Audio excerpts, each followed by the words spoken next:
The city of Kawartha Lakes is under a total fire ban as crews fight back wildfire flames.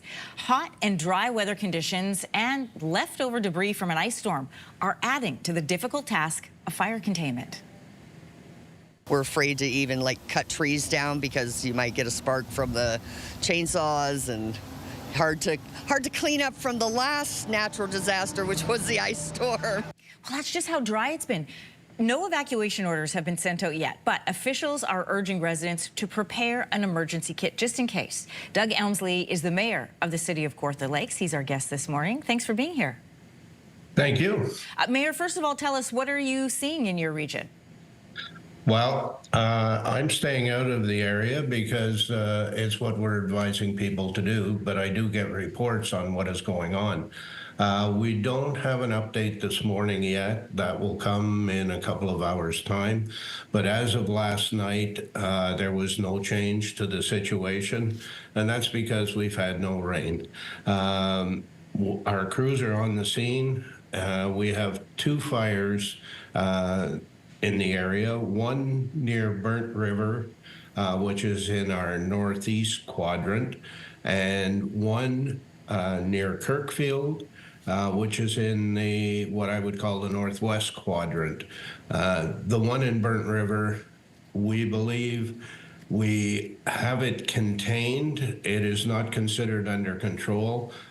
I believe a lot of the fire has now gone underground into the roots of the trees and stumps, and it becomes very stubborn, but we have it surrounded, and the eastern side is up against a lake.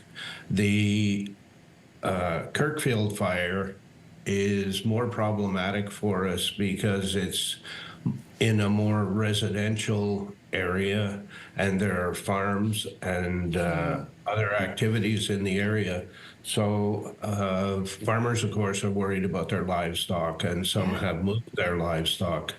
But there is no evacuation order. The other good news is we've had no injuries, either to firefighters or to residents. So that's good news. The firefighters, of course, are being closely watched for heat exhaustion and that type of thing. Yeah. So it's an ongoing situation, and we're asking people to avoid the area. I'm going to keep this map up for just a second, Mayor. I don't know if you can see it or not, but on it we have sort of a map of the area, and that there's currently 3 or 4 wildfires that are burning out of control. You know, we heard that clip from one of the residents in the area saying, like, they're afraid that, you know, sparks from a chainsaw are going to ignite a fire. I know that's a concern with farmers as well, especially when you have so much open land. Can you let everybody in the country know what the conditions are like in that area? When you say dry, give me some examples of just how dry it is. We have had no appreciable rainfall for going on 7 weeks. Everything is tinder dry.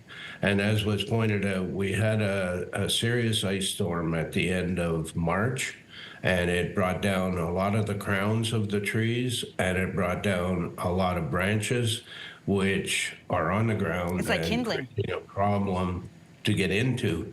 It is extremely dry. We did have rain on Tuesday night, but it was, you know, in the 2 millimeter range, which really didn't do anything to help us. You know, you mentioned some of the challenges that are being faced by crews because of those downed trees. You know, what other issues are you hearing that is affecting the crews fighting those fires? Well, of course, people are curious and want to see what's going on. So we have road closures, and we're asking people to really you know, honor those closures and not try and go down the roads. On the Burnt River fire, you really can't see anything from the road. It is so, the forest is so dense where the fire is that you can see nothing. So it's really useless to go up there and have a look. The one in Kirkfield, of course, started as a grass fire, and obviously you could see something, but we would like people to avoid the area just so our fire crews can move about easily and quickly. We also don't want people sending drones over because it interferes with aerial operations. On the Burt River fire, the lead is the Ministry of Natural Resources, and that's true of all fires in our northern area. Because it's so heavily wooded, we don't have the equipment to fight that kind of a fire. You need water bombers, you need helicopters, and those kinds of things, and we don't have them. Mayor, you highlight something I find really curious. I've spoken to another mayor this week from Atlantic Canada who said the same thing. Please stay out of the area, keep your cameras and your drones away from the firefighting. I am sensing a trend that this is something, maybe because it's so unusual in the Kawartha Lakes areas, people are curious or they want to, have footage of their own to send in, but it's really causing a lot of problems for crews, I'm picking up. It does, and we're trying to be as open and transparent about the thing as we can and provide as much information.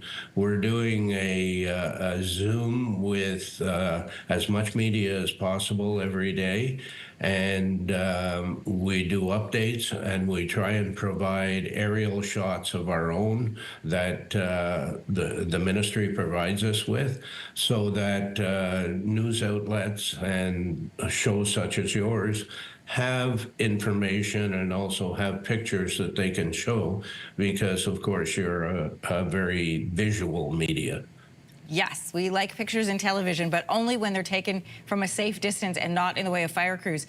Listen, I know it is a very busy time for you, Mayor Elmslie, so thanks so much for taking time to join us. It's a beautiful part of the country, and our thoughts are with your firefighters as they work to protect it. Yes, thank you. And the rest of our city is open for business. We have 250 lakes and rivers, and places like Fenland Falls and Cobeconk and Lindsey and Bobcaygeon are still there and welcoming of anybody who wants to come up. That's a good reminder. Mayor, thanks for joining us. Have a safe weekend. You too. If you like that video, make sure to subscribe to the Your Morning YouTube feed, where you can find all kinds of new content posted every weekday morning.